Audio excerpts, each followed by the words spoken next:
Today's Tuesday, September 10th, 2019. Coming up on Roland Martin Unfiltered, Election Day in North Carolina. This was a seat Republicans actually won, but remember, rampant voter fraud by Republicans in North Carolina. Isn't it amazing? GOP Chairwoman Roland McDaniel and Donald Trump, they've said nothing about that.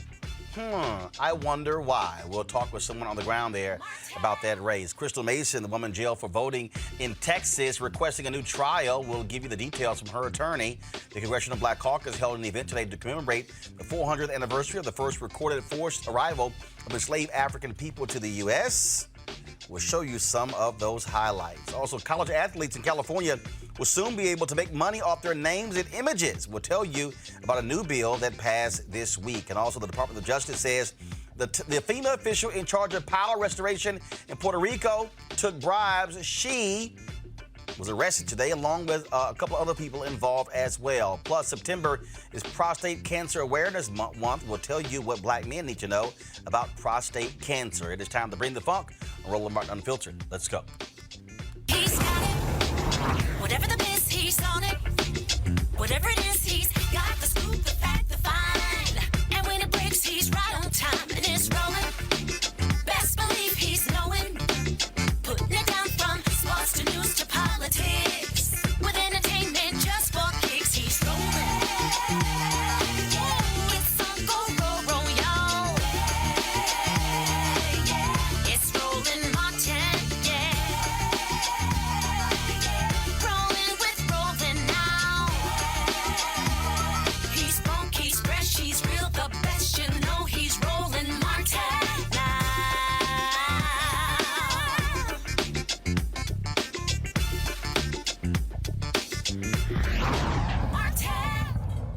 All right, folks, Republicans love talking about voter fraud, votes being stolen. Last night, Donald Trump was in North Carolina campaigning for Republican for a special House race there.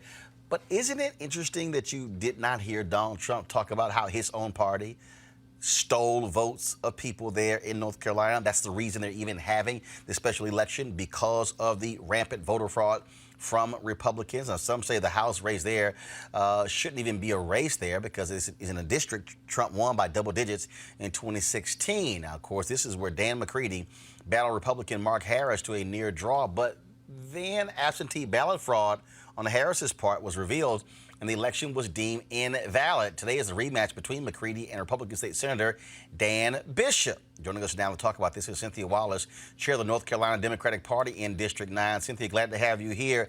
I just find it interesting how Donald Trump can run his mouth, lie about illegal votes in California because Hillary Clinton beat him by more than 3 million votes, and how silent the National Republican Party is to voter fraud, where their own people got busted and arrested and indicted for voter fraud there in North Carolina. Yeah, so it actually, Roland, thank you for having me this afternoon. And it actually is election fraud. They love election to talk fraud about the voters doing fraud, but this was election fraud. The voters were actually the victims this time. And they are remarkably silent, and they continue to act as if this seat is owed to them when they cheated in 2018. And we say cheated, absolutely cheated, when we now know how they were basically throwing away absentee ballots, how you can have a district where double the number of Democrats requested ballots, but more Republican absentee ballots were turned in. Exactly. And if you recall, I was with you back in February when the State Board of Elections actually threw out the 2018 election because they were doing what we call ballot harvesting. They were taking ballots from voters and in some cases even making selections for the voters. And there have been up to 7 people charged with this crime. And that is exactly why we are doing a redo election here in North Carolina District 9, because of the Republican efforts to steal the 2018 election. What is the race looking like? Because, again, this is a district that Republicans should easily win, but what is it looking like on the ground there? So I've been out quite a bit today, visiting multiple precincts around the county in Mecklenburg, which is the southeastern portion, which when they did the gerrymandering, they were hoping to take out and bring in the most Republican part of Mecklenburg County. And what has actually happened is this county has changed. And so, and it's also with Trump and all of those antics, the folks in the suburbs are actually leaning much more Democratic.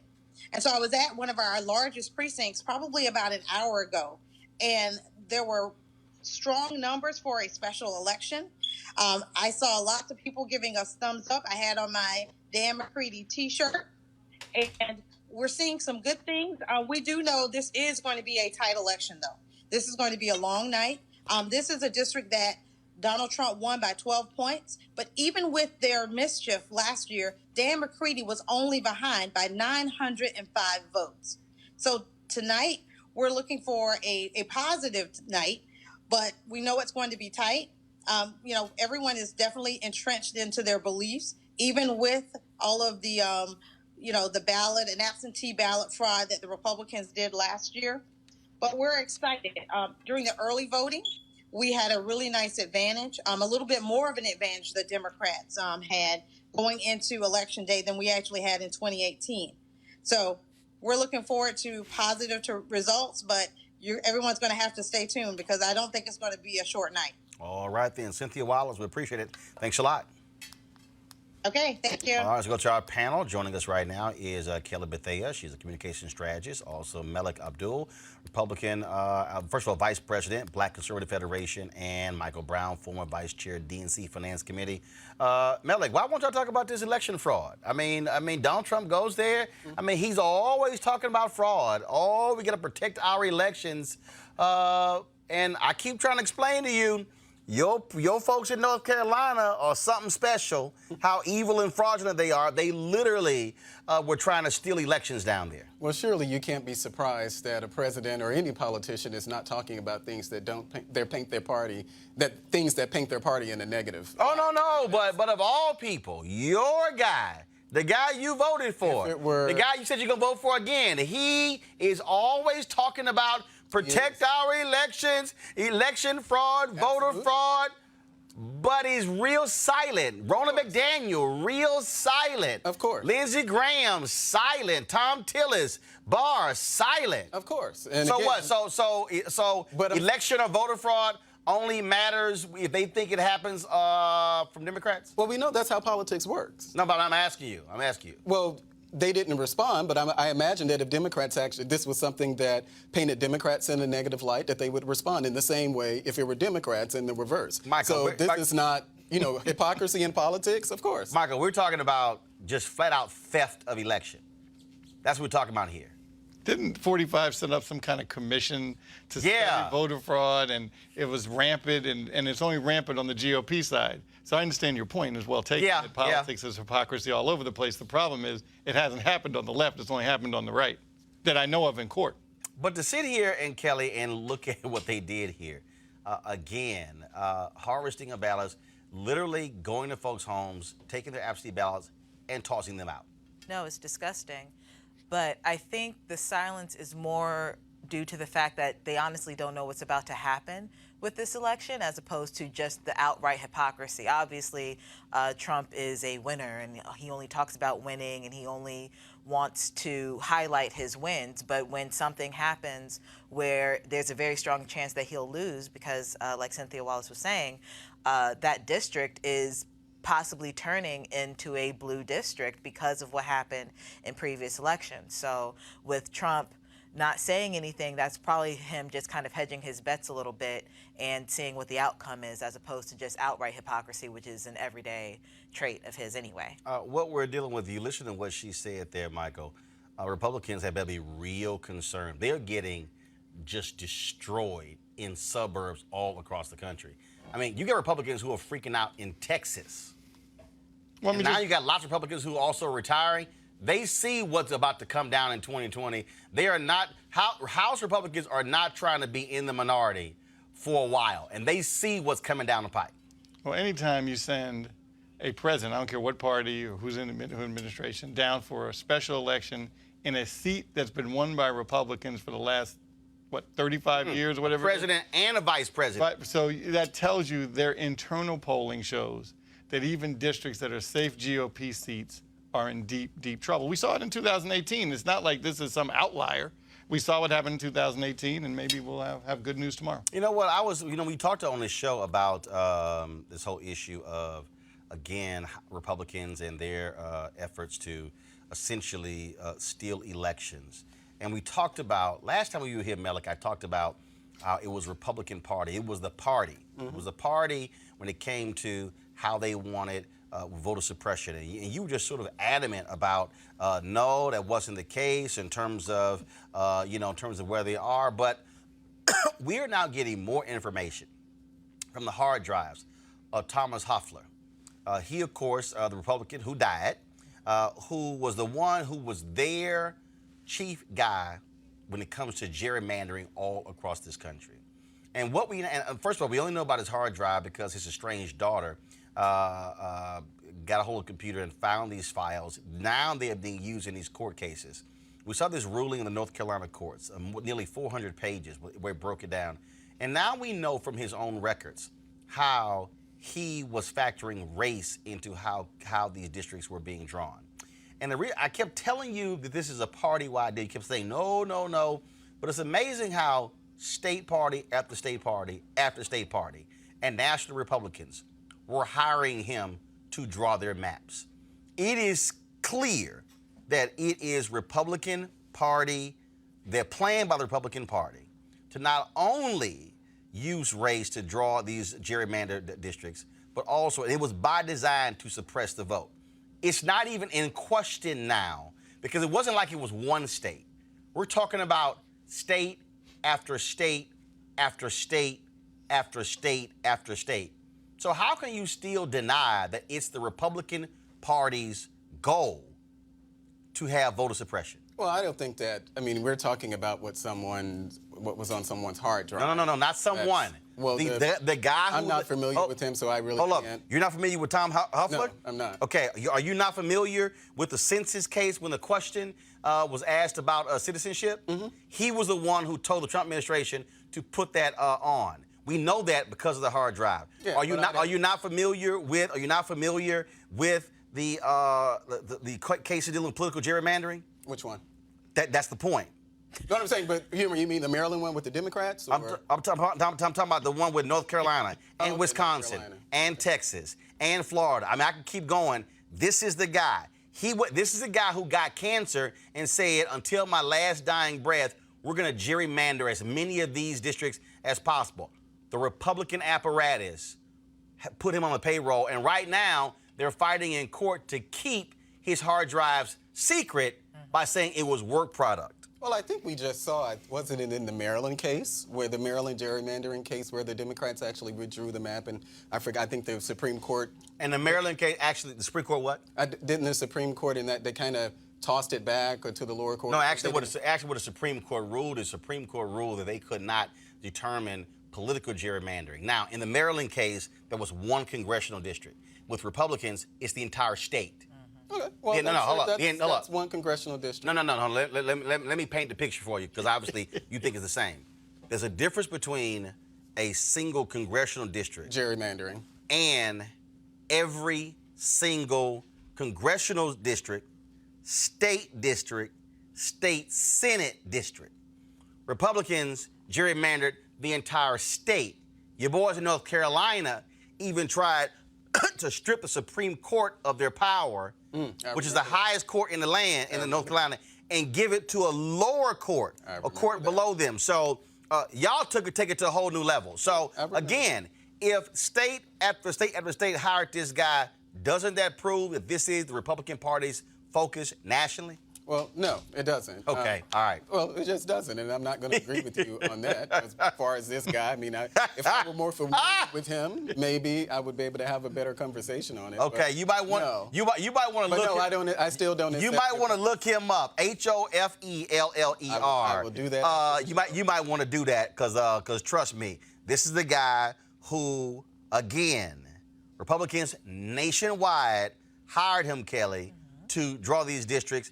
And they have evidence on his own hard drives how he was parsing districts based upon racial data. to Malik's point, though, wrong is wrong. If Maryland is, you know, like no one's disputing that what happened in Maryland is wrong.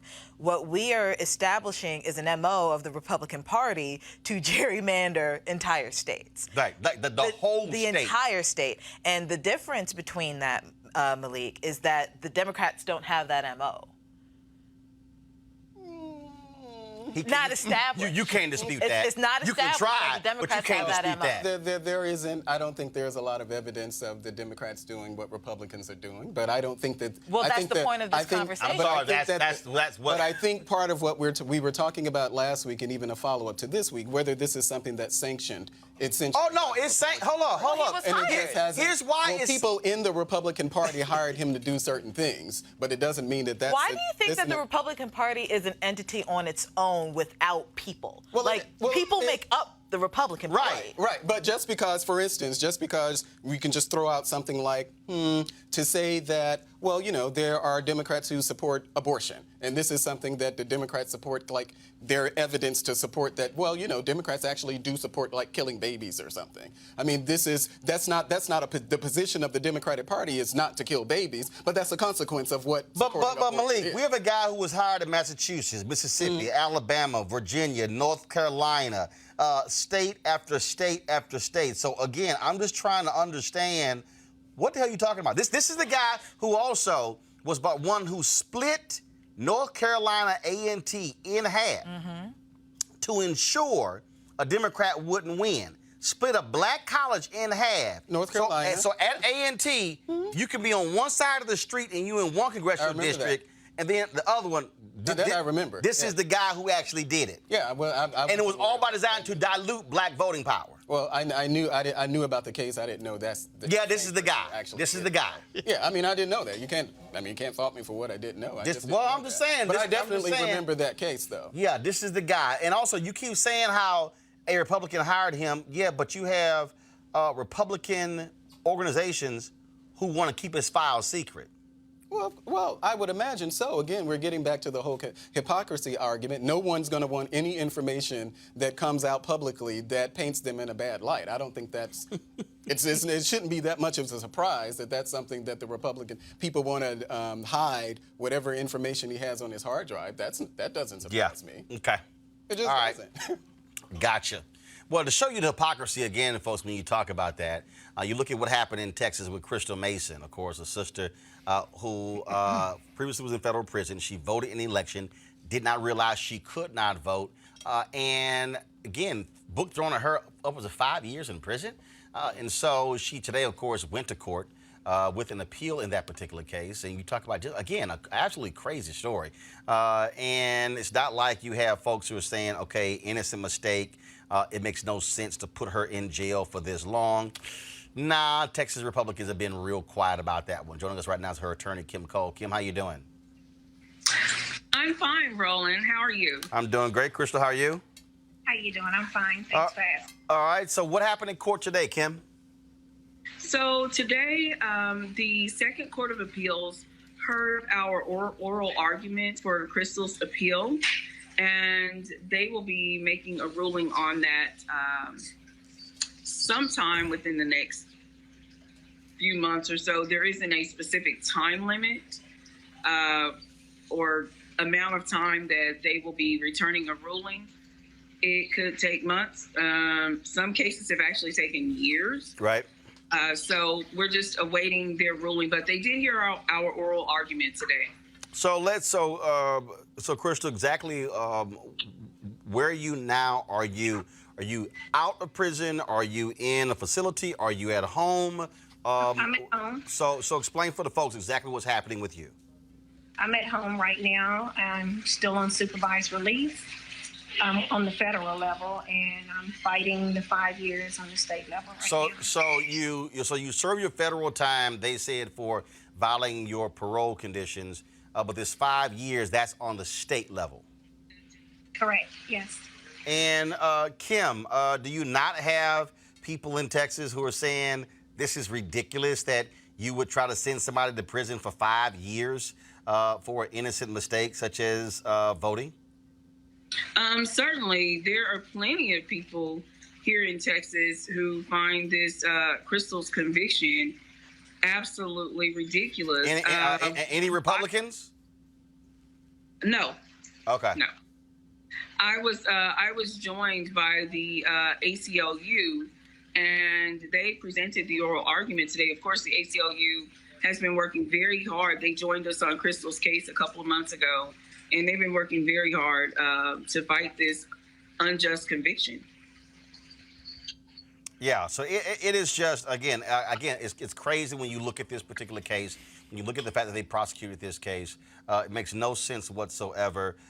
Crystal, how has this impacted your family? I know at one point we were putting the GoFundMe out because you were possibly losing your home. So, what's happening again now?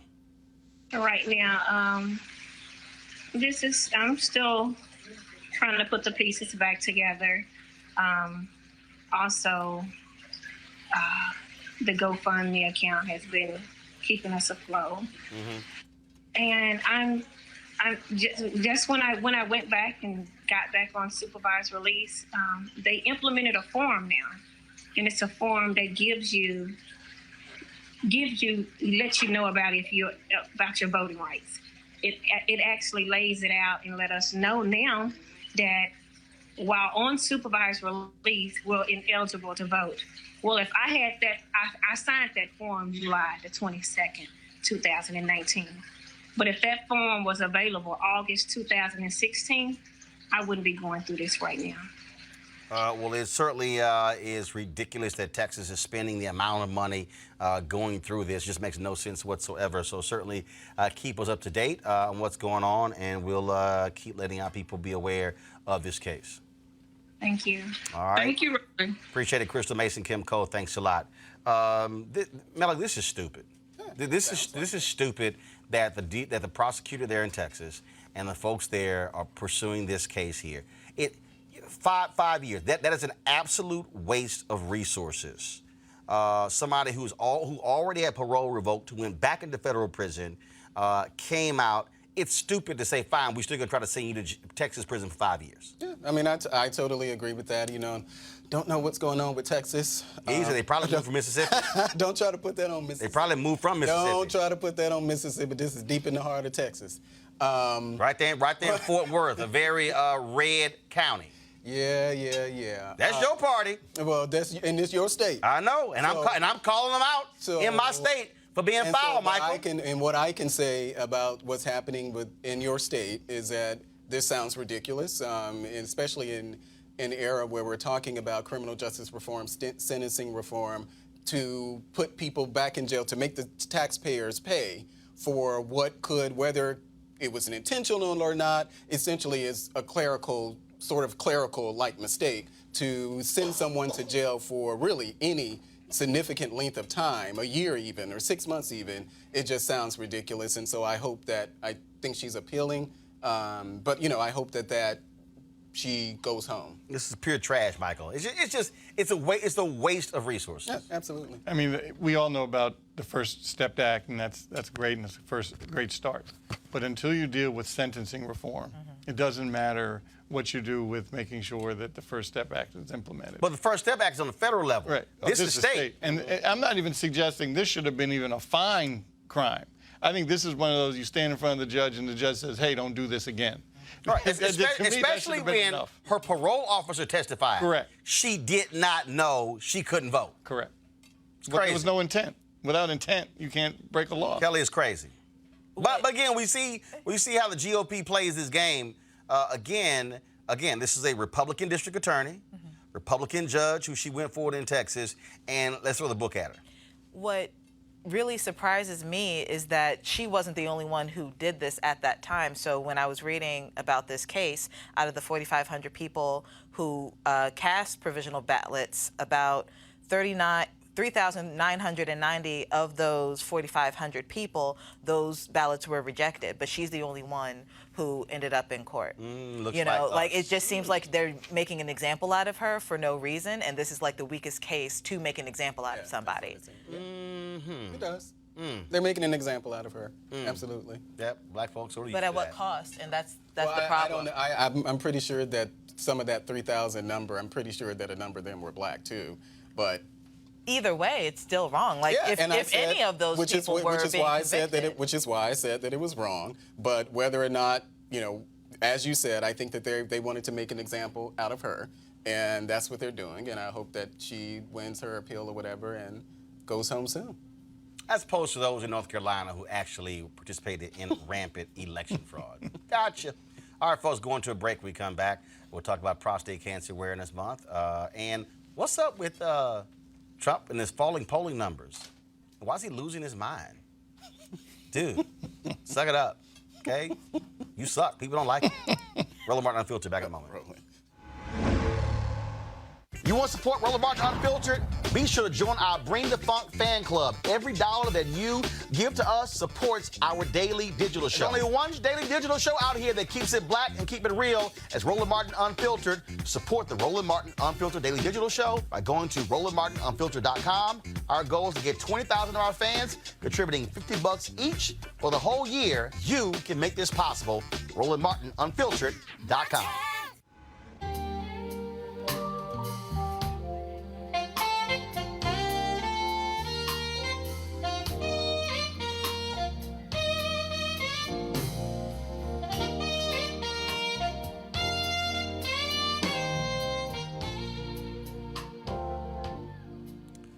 That's the man Gerald Albright there, folks. He could be one of the performers at the Luxe Jazz experience taking place in Cabo, November 7th through the 11th. For his top-notch music, upscale destination.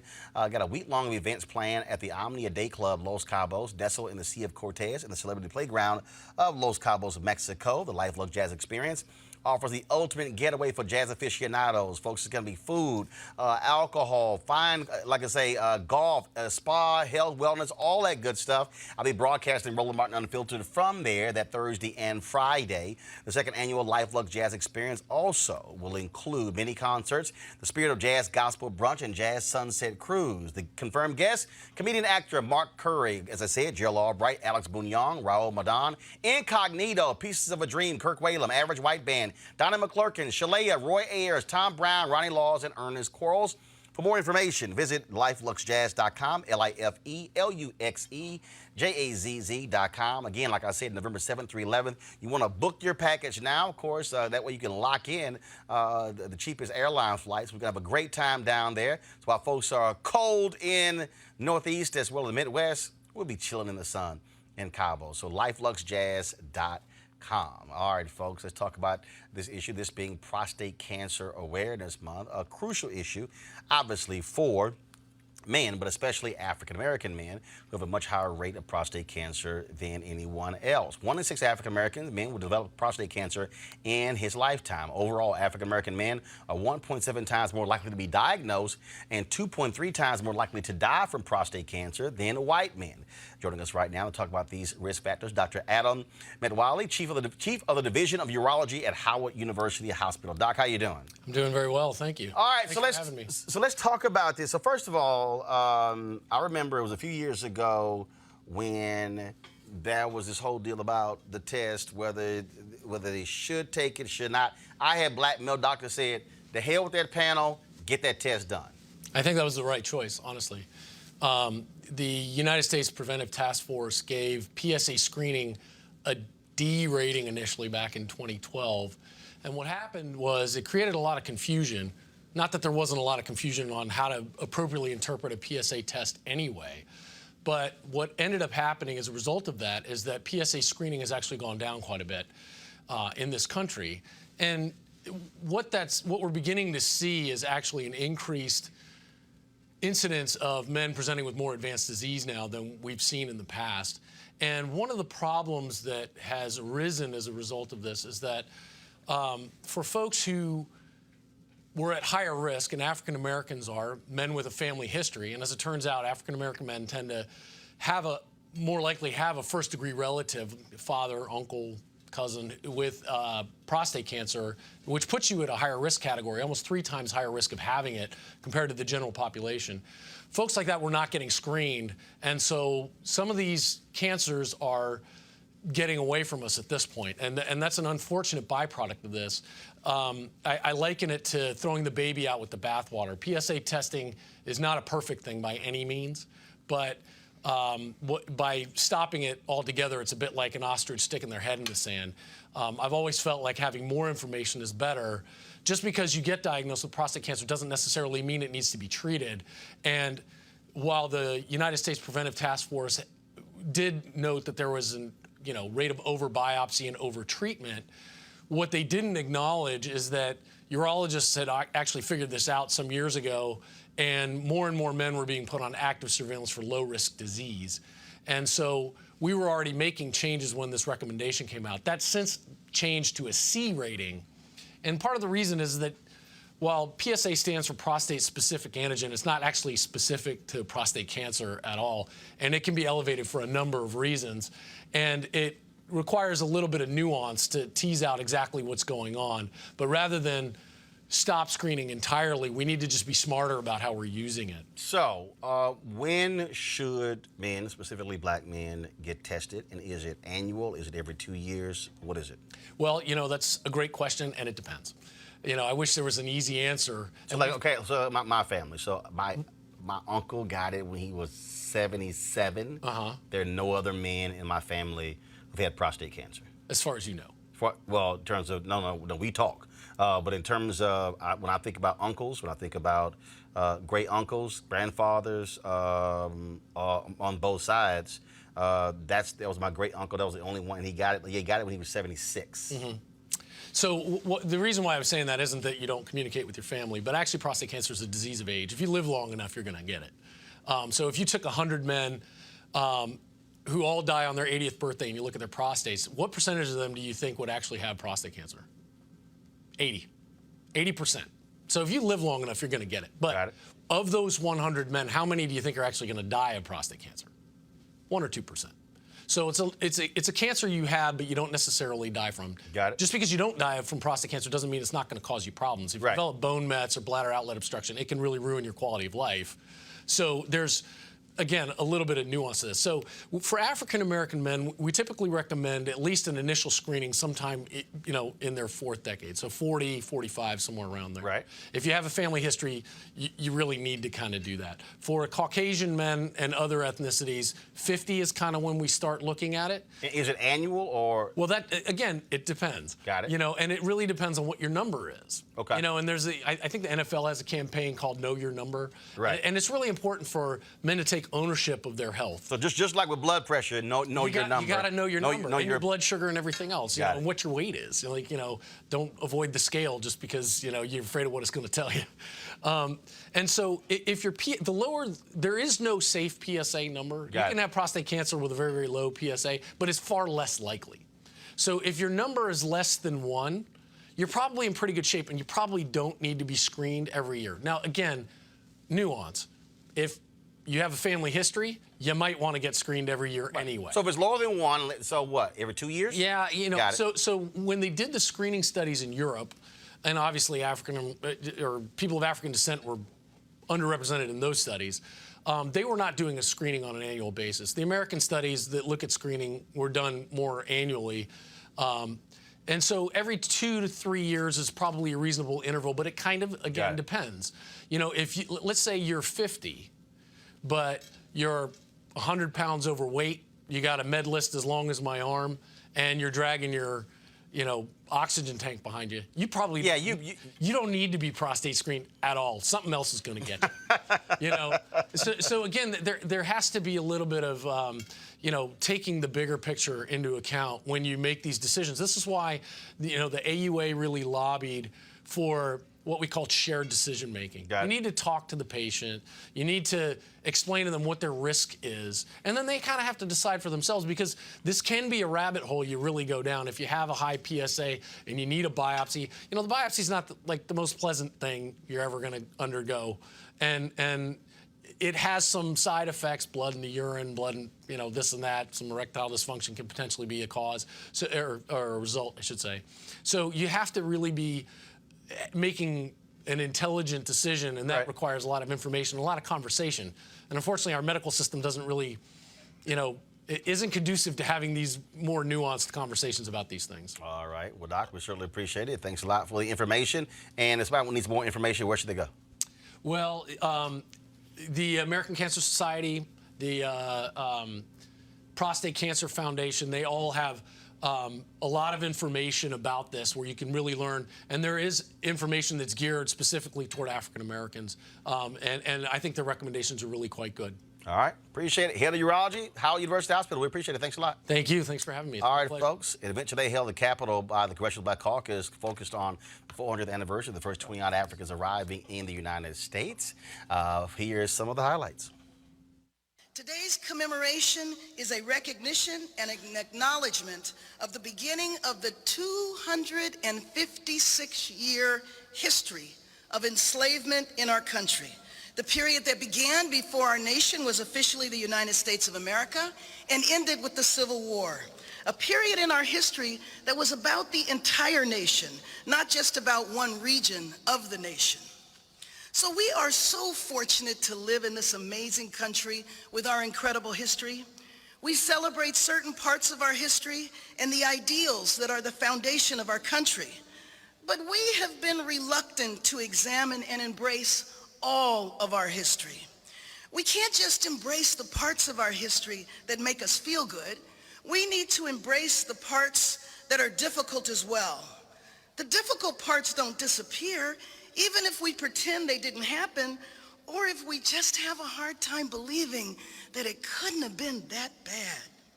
The truth of the past just lingers below the surface, leaving us perplexed why some challenges continue to today. All of our history is what makes this country a great country. Acknowledging, learning, and then understanding are the first steps toward collective healing. And the knowledge of the complete American story hopefully encourages us all to continue the fight to build a more perfect union. A union where the ideals of our nation are not just a reality for some, but we must continue to make the ideals of our nation a reality for all. Slavery was a tremendous economic boom for America. Indeed, it was slavery that built the foundation of America's economic might. But let us not forget that so much else happened during enslavement. So much else happened that speaks to the capacity of a people to make a way out of no way. It is the resistance to enslavement and the resilience of an enslaved people that we must recognize and honor on this occasion. Why are there such stark differences in the life experiences of Black and white Americans? The answer is found in how enslavement and the years of racial discrimination that followed have affected each and every institution in our nation. As we continue to perfect our democracy, carrying on the struggle from previous generations, we must own our nation's history of enslavement and racial discrimination.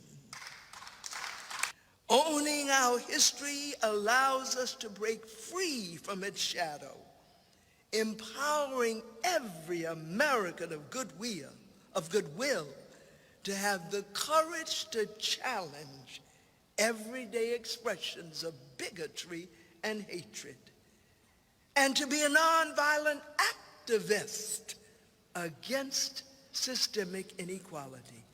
I am humbled to my core to be standing here this morning between the rightful recognition of Frederick Douglass and the remarkable peoples whose forced labor built this great structure in which we continue to struggle towards perfecting our union. And this is not a metaphor. This towering nation was built solidly upon the backs of our forebearers. the verdant landscape watered with the sweat and tears of the African cargo shipped to America, the soil enriched by my people's blood. Every day in this land, since the African arrived in bondage, has been a demonstration for the ages of resilience, intelligence, perseverance, intuitiveness, discipline, and self-actualization. Shirley Chisholm, Marion Wright Edelman, you are the dream and the hope of the slave. Colin Kaepernick, you are the dream realized. Carla Hayden, Brian Stevenson, 55 CBC members strong, you are the dream and the hope of the slave. Fannie Lou Hamer, Barbara Jordan, Barack Obama, you are the dream and the hope of the slave. Bayard Rustin, Toni Morrison, Michelle Howard, Colin Powell, you are the dream. James Baldwin, Michelle Obama, you are the hope. Donald Glover, you are the dream fulfilling. Oprah Winfrey, Mae Jemison, Langston, Jay-Z and Mrs. Carter, you are the dream. Charles Drew, John Lewis,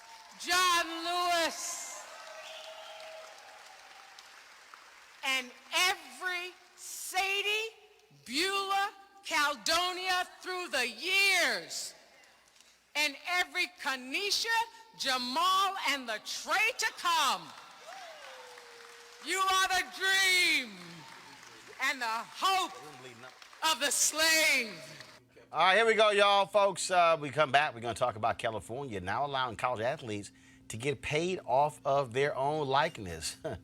Ooh, you know these colleges are not going to be happy about that, and the NCAA will break it down next. Roland Martin Unfiltered. You want to check out Roland Martin Unfiltered? YouTube.com/Roland S. Martin. And subscribe to our YouTube channel. There's only one daily digital show out here that keeps it black and keep it real. It's Roland Martin Unfiltered. See that name right there? Roland Martin Unfiltered. Like, share, and subscribe to our YouTube channel. That's youtube.com/Roland S. Martin. And don't forget to turn on your notifications so when we go live, you'll know it. All right, folks, you heard me talk a lot about marijuanastock.org. Why? Because I want to keep you informed of investment opportunities that make sense. We've all watched the growth of the cannabis industry. A recent report by New Frontier Data estimates the global cannabis market at more than $340 billion. Of course, marijuana legalization is sweeping the country state by state. We know that marijuana has a good cousin, the hemp plant, with a much higher concentration of CBD. That means hemp gives you all the medical benefits of marijuana without getting you high. Until recently, hemp farming was practically illegal in the U.S. and heavily regulated by the DEA. However, the 2018 Farm Bill recently passed in Congress, making it legal to grow hemp CBD in the U.S. and creating one of the largest commodities worldwide. They need land to grow all of the plants. Folks, this is simple. It's an incredible investment opportunity. And that's where our good friends at 420 Real Estate come in. Their business model is simple. They buy land that supports hemp CBD grow operations and lease it to licensed, high-paying tenants. They are hemp CBD landlords, and you can get in on the action. Now, what they've done for the folks at Roland Martin Unfiltered is allow for you to make a minimum investment of $200. The initial investment was $500. You can invest this in the crowdfunding campaign. That's right, $200 up to $10,000. Now, again, all you got to do is go to marijuanastock.org. That's marijuanastock.org to get in the game and get in the game now. Now, y'all know how I feel about athletes being able to get paid. I'm absolutely in support of it. Well, in California, lawmakers have voted to undo the NCAA amateur rules, and the bill is now being sent to be signed by Governor Gavin Newsom. Both the University of Southern California and Stanford University are opposed to the bill. I wonder why. It will make it possible for college athletes in the state to make money from their names, images, or likenesses. The bill isn't yet a law, and a lot might change before it goes into effect in 2023. Now, I don't know why in the hell they got to take that long, but it's far enough along to start sorting through the implications of what it might mean for college athletes and what is coming next. I want to go to our panel. Mike, I want to start with you. Look, I think it's shameful. You can have a university that you can have a player who's been gone 20 years and they're still selling his jersey. they're still making money off of that jersey. And of course, USC and Stanford is opposing this because they don't have to pay any royalties to these athletes. The reality is, athletes should be able to get paid off of their likeness because that's why you're buying that jersey. If it's a star athlete who's number 10, you ain't wearing number 10 for the hell of it. You're wearing it because that athlete wore 10. And, you know, the argument that the NCAA uses, or certainly some universities, is that, well, what they're getting is a college education, tuition free. And that may be true, but I think they're making way more for the university than what that tuition costs. So I do believe that they should be able to make money off their likeness. Why not? And I'm sorry, if you're a bench rider, you don't get it. If you're a star, you get it. Yeah, I'm on the fence about it. You know, I get it. I get the principle behind it. I do think, you know, as you make the point about, you know, they do get college tuition, and I think some of them actually get stipends. And I think to your... Well, first of all, the stipend is relatively new because of the criticism that took place there. And the other piece is here, when you talk about scholarships, okay? It's not like you actually get a 4-year scholarship. You get grants in aid, which means it has to be renewed every year. That coach can pull your scholarship. Right. Okay. And I think when you were saying about, I think 2023, the law goes into effect. Yeah, I think when I was reading about that, to actually give them time to sort out all of the details. But you know, I'm still, you know, when I think about the article, Jamel Hill's article, talking, you know, encouraging players to go to HBCUs, I was thinking about that, and I wondered. I said, well, what will be the practical effect if that happened? You know, where, you know, if this actually became widespread, and then will those athletes even consider an HBCU because there's not as much money to be made going to an HBCU as opposed to some of these, you know, Big Ten schools? Well, first off, the reason that you're not able to make that much money is because they don't have the same television contracts, and they don't have the same television contracts because they don't have the same athletes, your top tier athletes. The reality is you can flip this model overnight if your top tier athletes went to HBCUs. But Kelly, with this bill, I think is important. What it does is it gives the athlete, like for instance, it was utterly ridiculous when Terrell Pryor was at Ohio State and got suspended because he was making money off signing jerseys. Yet, the university can put 20 jerseys in front of him, sign them, and then take those and go sell them to boosters and go sell them other ways, and it's his autograph. I don't understand how this current business model is not slavery, because you have students, predominantly black bodies, making money for a school and not seeing any type of profit whatsoever. These institutions are making billions of dollars. And in fact, check this out. If Kelly went to, what school did you go to? Bowie State. Okay, if you went to Bowie State and you had a music scholarship. Right. Okay, and let's say you were in the band. Maybe you weren't in the band, you had a music scholarship. I did, actually. Kelly can go perform in a band, in a club, and get paid. And it has no bearing on your Bowie State music scholarship. But if you're an athlete, and here's how crazy the rules are. If you are a football player and you're a journalism major, and let's say you went to the local newspaper and said, I want to write a column during football season or just during the whole year. You are not allowed to write the column because that's saying you're taking advantage of your football prowess. And yet... Even if you're a journalism major. Right. And yet you're taking advantage of my athletic talents. Right. Making money off of me that I don't even get to see. So the entire premise is ridiculous. The reason why the 3 years are in effect is because there are, like, legitimate concerns that need to be, you know, flushed out before this law goes into effect. So, for instance, international students, you know, work visas, things like that. But the other concerns are really just concerning greed and how these institutions just do not want to pay people, black bodies predominantly, for actually giving their talents to the school. Like, a college tuition isn't going to cut it, especially when a lot of these athletes don't finish their tenure. Well, and what's crazy is that if you look at baseball, okay, we take all these different sports, okay, baseball, football, basketball. Look, they go to card shows, and people literally line up, and they pay $50, $75, $100 a pop for an autograph.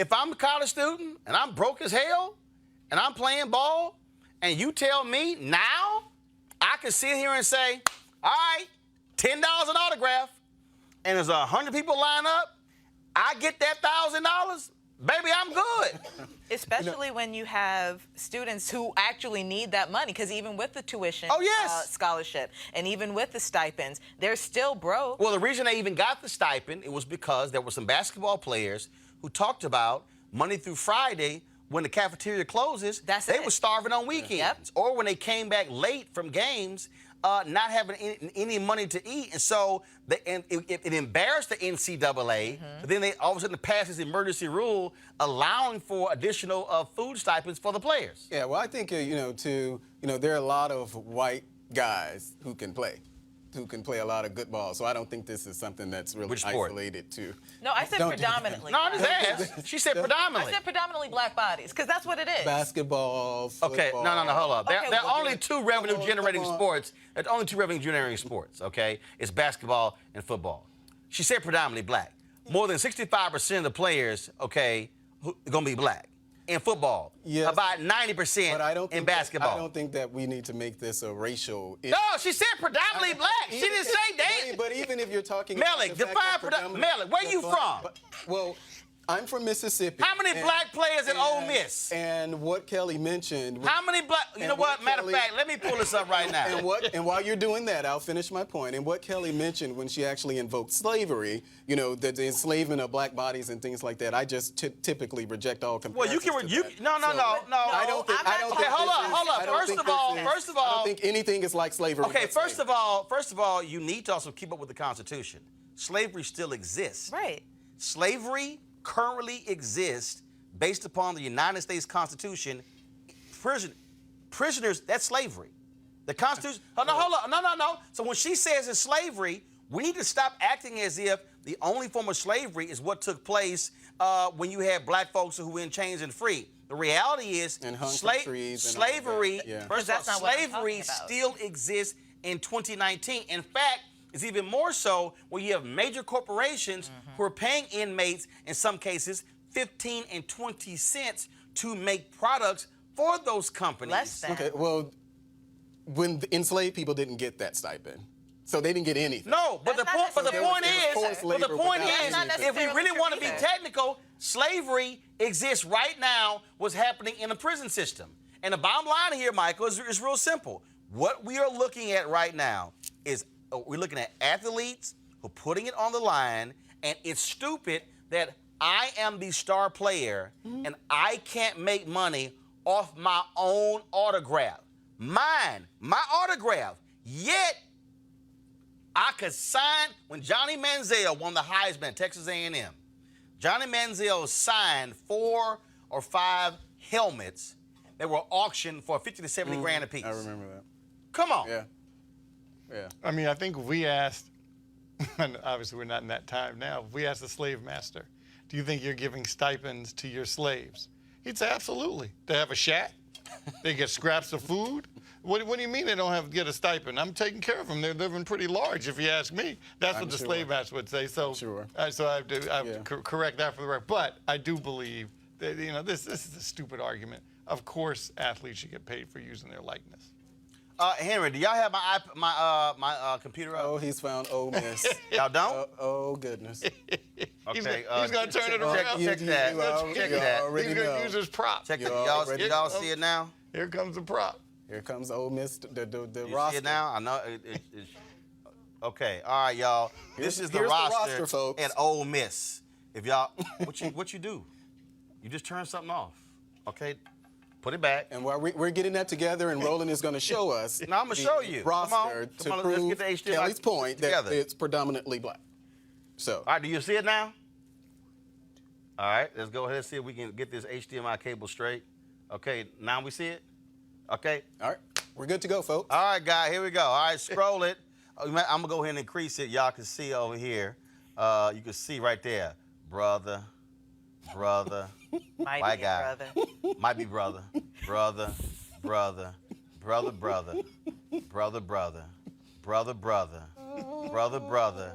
Light-skinned brother.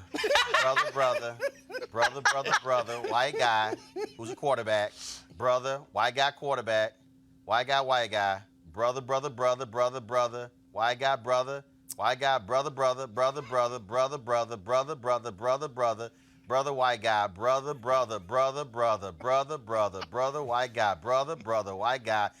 white guy,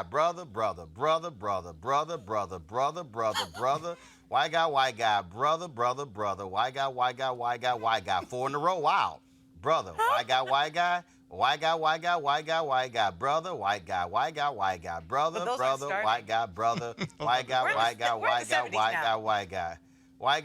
guy, white guy, white guy, brother, white guy, brother, white guy, brother, white guy, brother, white guy, brother, white guy, Yeah, they don't start, and they're kickers. Brother.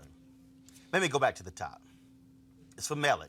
1, 2, 3, Oh, he's 4, gonna count 5, them all 6, now. 7, 8, Oh, my 9, goodness. 10, 11, 12, 13, 14, 15, 16, 17, 18, 19, 20, 21, 22, 23, 24, 25, 26, 27, 28, 29, 30, 31, 32, 33, 34, 35, 36, 37, 38, 39, 40, 41, 42, 43, 44, 5 white guy, 46, 47, 48, 49, 50, 51, 52, 53, 54, 55, 56, 57, 58, 59, 60, 61, 62, 63, 64, 65.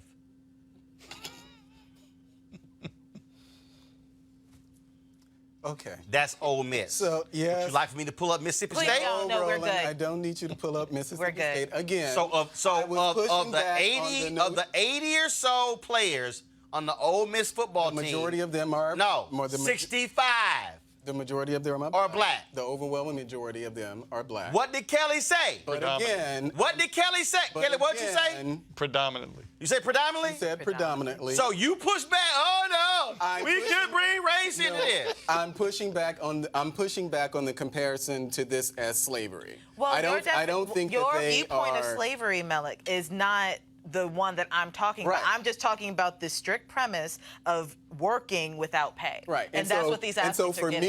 me, just generally, just as a practice, just like I push back on conservatives when they talk about Democrats being on a plantation or enslaved by the Democratic Party, I push back on it just across the board. So I just don't make any allowances for slavery, But that's what this is. It's not. Well, me I'm just sure, saying but a present. there are people, there are Democrat, there are some of my conservative allies, Republican allies, who say that Democrats are on a plantation. But that's and not they the just point that I'm haven't- making. The point that But I'm I'm saying- making is that NCAA is enslaving predominantly black bodies Well, for profit. they're not enslaving them. You know, they're not enslaved. I do get your point. I think it's a little hyperbolic, but I do get your point. But I don't think that they are actually enslaved. You know, these guys who are getting these grants or whatever.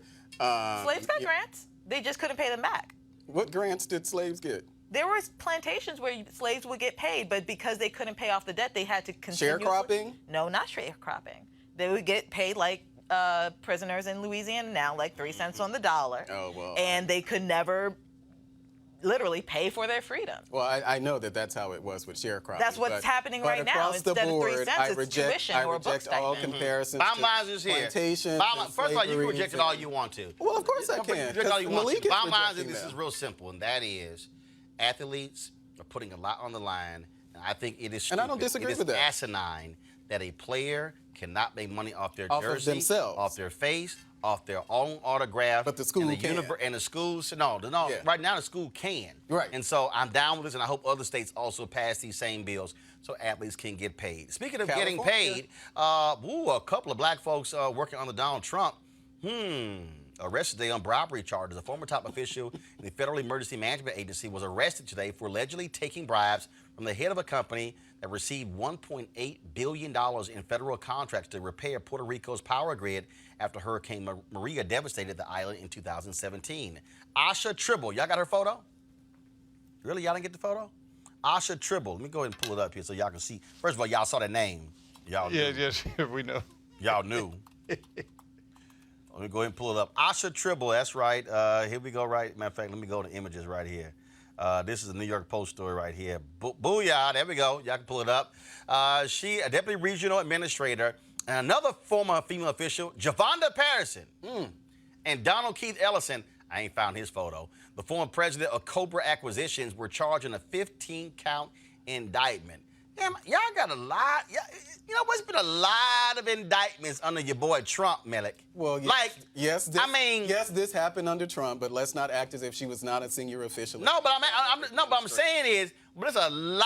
I mean, it's a lot of people. The funny thing about this story, though, when I read it, I was like, wow, because there were a lot of conservatives who were talking about the fraud that was going on in Puerto Rico. And now we're seeing that that's exactly. But the fraud wasn't going on in Puerto Rico. The fraud was going on at FEMA. Right, at FEMA. And they were based in Miami. Well, in connection to what was happening in Puerto Rico, there's a lot of things that conservatives were actually out there talking about. Yeah, okay. Paying much attention. But let's not attack these black women, Roland. Who? Let's not. I'm not attacking the black women. I read the story. I know, Roland. Kelly, how am I attacking them when I read the story? I wasn't the one who got arrested. Well, I know, but let's support our sisters here and not. Support her in bribery? No, we don't have to paint them as Trump officials or anything. They worked under Trump. Official. I understand that, and they were also. I know one of them at least was an Obama official as well. So okay, but now they're a Trump official. So it's not like Trump brought them into his administration, and this is just a continuation of what's happening in Trump. Something. All I'm saying is, it's been a lot of indictments under your boy. Like a lot. Like your campaign manager, like your national security advisor. There have been a few indictments. Like this. A few? A few. 55. None of them were related to the president, though. Matter of fact, y'all have more. None of them were related to the president. Y'all have more indictments than y'all got black football players at Ole Miss. You know what? Wow. Wow. How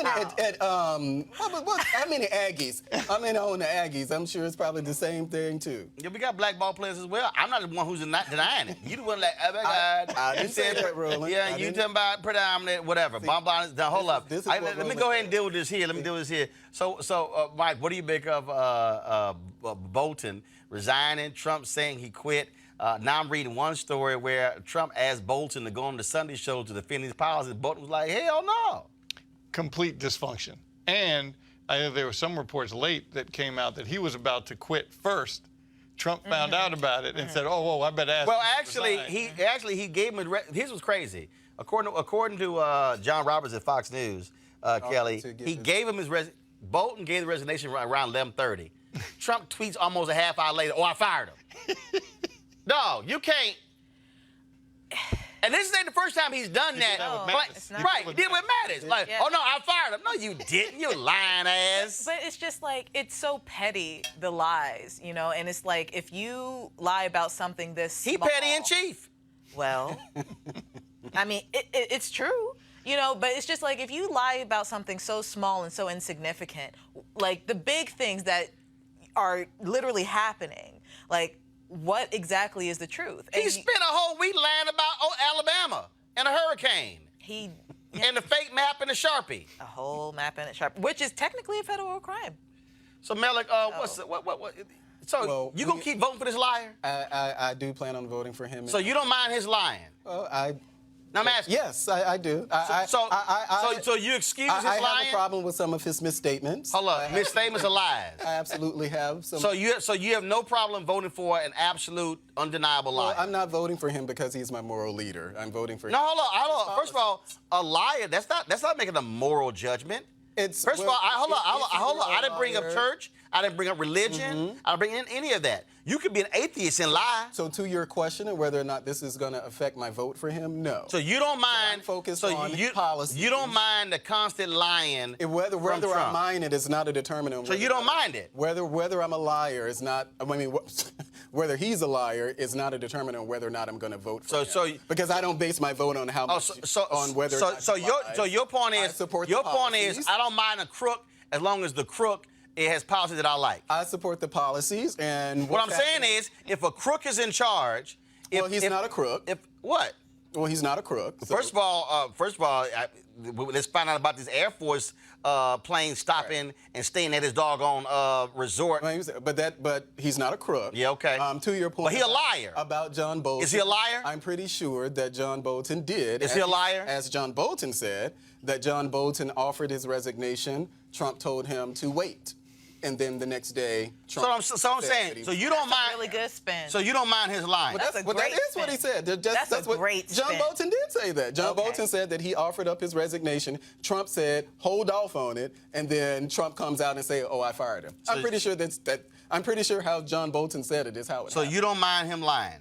Yes, I do, and I do criticize him on this show, and you know that. So, yep. What policies, by the way, besides the tax cut and the judges? Because McConnell gets his judges done, so that's not really a Trump thing. Well, it's under his administration. We can't separate the judges from the administration that actually sends up. So give me the other policies besides the judges. Well, where we're talking about the tax cuts, where we're talking about what's happening now. You know, this is HBCU week, and so and he was talking today. Absolutely, it was HBCU week, and I'm sure all of us are proud for the $2 million STEM grant that Spelman got from I forgot which department. Which agency was it? But I'm sure all of us are excited about things like that. Was that the first time Spelman got a federal grant? Well, it doesn't matter. It happened. I'm just asking. But it happened under his administration, and so that's something that he should get credit for. Hey, I'm gonna show y'all this here. This is the New York Times chart of all the people who have been forced out, resigned, quit, indicted. So let's go ahead and roll it. And let's go ahead and roll it. None of them are related Green, to Trump. Bland. No, these are all under Trump. Well, none of them. No, these are all none of them under. are related to any These sort are of all indictment or under anything Trump. with Trump. Fired, resigned, resign. Look at that. Nielsen, Shine, McMahon, Wilson, Long, Shaw, Mattis, Zinke, Ayers, Kelly, Sessions, Haley, McGann, Pruitt. Forced out after numerous accusations of ethics violations. That's your boy Trump who hired him. Then, of course, we got Zinke. We know he had some serious conflicts of interest, ethics violations over at Interior. That's your boy, Melick. It is. That's who he hired. And look at this here. Forced out by Bolton. Look at Rex Tillerson, Secretary of State, fired by Trump on Twitter. I guess you don't mind that. Hope Hicks, she quit. It's not how McMaster, forced out. McCabe, fired. Dearborn, Kahn. Look at all the, y'all, I'm still ain't done. Porter, y'all remember Porter? He was, of course, accused of beating his wife and girlfriend, but Trump wanted him to stay. Powell, Newman, Price, Schiller, Gorka, you know, that crazy fool who's not really a PhD. So, Bannon, well, we know about that racist. Scaramucci there, 10 days. Reince Priebus, Sean Spicer, okay, lying about crowd size. McFarland, Comey, Walsh, Flynn. How you not gonna have Omarosa? Flynn. No, that's Newman. Flynn, that's Newman. That's no, I'm saying I'm surprised. That's Newman. Omarosa, Manigault, Newman. Oh, okay. Keep the hell up. I didn't see her. And of course, Mike Flynn is going to be sentenced in December for lying to the feds. But none of them are related to any sort of crime that Trump committed. So doesn't look good. Guess what, Melick? Doesn't look good. No such chart existed in 8 years of Obama. It might not have, but no, hold on, stop. Let me help you. Well, I'm sorry, it did not. Thank you very much. It did not. I just want you to go ahead and accept an established fact. It did not. You cannot find a chart like this under 8 years of Obama. Well, Obama was not. We ain't even 3 years. We ain't even fully 3 years into Trump. And Lord have mercy. Obama's administration was not as unorthodox as Trump, I would agree. No, actually, I'll probably say it wasn't full of liars, cheaters, and people who have no ethics. Well, or no morals or no values. Well, I'm not going to make any moral judgments on these people. I'm just saying, but with your boy, with your list, your boy's criticizing Mark Sanford for him having an affair. Of course he's going to criticize. Your boy shouldn't talk. Well, of course he's going to criticize. But your boy shouldn't talk. But of course he's going to criticize. But your boy shouldn't talk. But of course he's going to talk. I mean, he cheated on the first wife with the second with the third. We already know come on now. That this is what people criticize people's personal relationships. No. But of anybody, he shouldn't talk about nobody cheating. No one should be criticizing anyone's personal relationships. But that's your. But you're gonna vote for him though. Politicians do all the time. But you're gonna vote for him on both sides of the aisle. But you're gonna vote for him? Find out absolutely. Okay. All right. I got you. All right, y'all. Well, look, we're going to keep holding this feet to the fire. 2020. First of all, America going to be real great when his ass has walked out of the Oval Office right into some handcuffs in the Southern District of New York, because I'm telling y'all right now, he is getting indicted when he is out. Yes, right. Now, y'all, we're going to keep hope alive, all right. That's right. And it's like, and a two of y'all black folks who keep talking about this thing. Y'all see, in a new recent poll, Trump has a 3% approval rating among black women. Please let it's me. not surprising. Please let me know when y'all locate those 3% of black women. Surprise! Black women only vote for Democrats. Please, you know why? Because they're smart. Well, you can say that they are the largest partisan voting I will stand with black women any day when it comes to how they vote. With them too. Because black women, 96% of them what black women are saying is, we're not going to vote for a man. They don't have any. They don't have a lot of versatility as far as their vote. Black women have said we're not going to vote for a man who prides himself on grabbing women by the vagina. They said we're not going to vote for any. Black women are saying. That's what black women are saying if you Republican and y'all keep suppressing. I'm not done. Black women are saying y'all keep suppressing the vote. We ain't voting for you.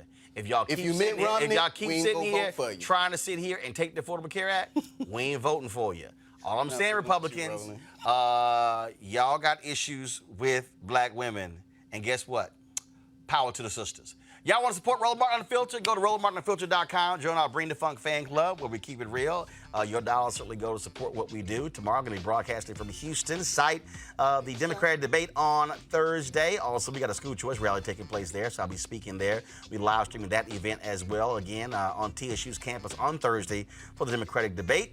So we look forward to all of that. Friday, we'll be broadcasting from the Congressional Black Caucus Foundation, AOC. I've got several panels on that Friday. I'll be moderating, and then we'll be broadcasting the show from there as well. And so please support what we do. We are independent. We are not owned by any corporation. We keep it real and honest and unapologetically black all day. We about as black as Ole Miss football team. I got to go. Holla!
You want to check out Roland Martin Unfiltered?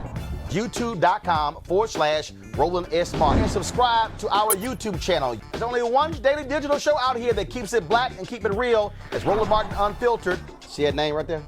Roland Martin Unfiltered. Like, share, and subscribe to our YouTube channel. That's YouTube.com/Roland S. Martin. And don't forget to turn on your notifications so when we go live, you'll know it. Hey fam, want to check out Roland Martin Unfiltered? The blackest show on all of digital, cable, and broadcast. Check out our audio podcast. There's only one daily digital show out here that keeps it black and keep it real. It's Roland Martin Unfiltered. Press play. You want to check out Roland Martin Unfiltered? YouTube.com/Roland S. Martin. And subscribe to our YouTube channel. There's only one daily digital show out here that keeps it black and keep it real. It's Roland Martin Unfiltered. See that name right there? Roland Martin Unfiltered. Like, share, and subscribe to our YouTube channel. That's YouTube.com/Roland S. Martin. And don't forget to turn on your notifications so when we go live, you'll know it. Hey everybody, this is your man Fred Hammond, and you're watching Roland Martin, my man, Unfiltered. Hi, this is Essence Atkins, and you're watching Roland Martin Unfiltered. Hey yo, Peace World, what's going on? It's the Love King of R&B, Raheem Devon, and you're watching Roland Martin Unfiltered. Hi, my name is Brisha Webb, and you're watching Roland Martin Unfiltered. Ow. Well, I like a nice filter usually, but we can be unfiltered. What's going on? This is Tobias Trevelyan, and if you're ready, you are listening to and you are watching Roland Martin Unfiltered. What's up? I'm Lance Gross, and you're watching Roland Martin Unfiltered. Hi, this is Cheryl Lee Ralph, and you are watching Roland Martin Unfiltered. I mean, could it be any other way? Really? It's Roland Martin.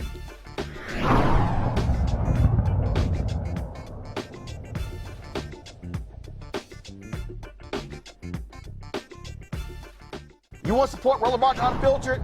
Be sure to join our Bring the Funk fan club. Every dollar that you give to us supports our daily digital show. There's only one daily digital show out here that keeps it black and keep it real as Roland Martin Unfiltered. Support the Roland Martin Unfiltered daily digital show by going to RolandMartinUnfiltered.com. Our goal is to get 20,000 of our fans contributing $50 each for the whole year. You can make this possible. RolandMartinUnfiltered.com.